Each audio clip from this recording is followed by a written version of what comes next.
Everyone, ఎప్పుడు mutton curry కాకుండా super tasty అయిన గోంగూర మటన్ కర్రీని ఎలా చేయాలో చూద్దాం. ముందుగా గోంగూర కట్ని తీసుకుని వాష్ చేసేసుకుని ఆకలి కింద ఒలుచుకుని తీసుకోండి. మటన్ని కూడా బాగా వాష్ చేసి తీసుకోండి. ఉల్లిపాయ, పచ్చిమిర్చి, టమాటా, కొత్తిమీర ఇవన్నీ కూడా చిన్న చిన్న పీసెస్గా కట్ చేసి తీసుకోండి.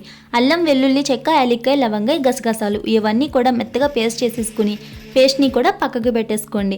ఇప్పుడు స్టవ్ పైన ఒక కళాయి పెట్టేసుకుని ఒలుచుకుని పక్కన పెట్టుకున్న గోంగూర ఆకులు, టమాటా, పచ్చిమిర్చి వేసుకుని బాగా మెత్తగా ఉడికనివ్వండి.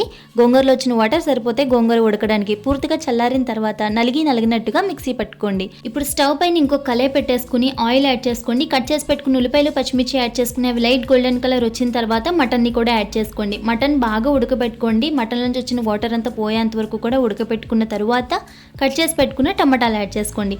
టమాటాలు కూడా బాగా ఉడికిపోయిన తర్వాత ఇందులో కొంచెం పసుపు, కొంచెం కారం, మీ రుచికి తగినంత సాల్ట్ కూడా యాడ్ చేసుకోండి. అల్లం వెల్లుల్లి పేస్ట్ కూడా యాడ్ చేసేసుకోండి. ఇప్పుడు మొత్తం కలిపేసుకొని కొంచెం కొత్తిమీర జల్లుకొని ఒక 2 నిమిషాల పాటు మూత పెట్టుకోండి.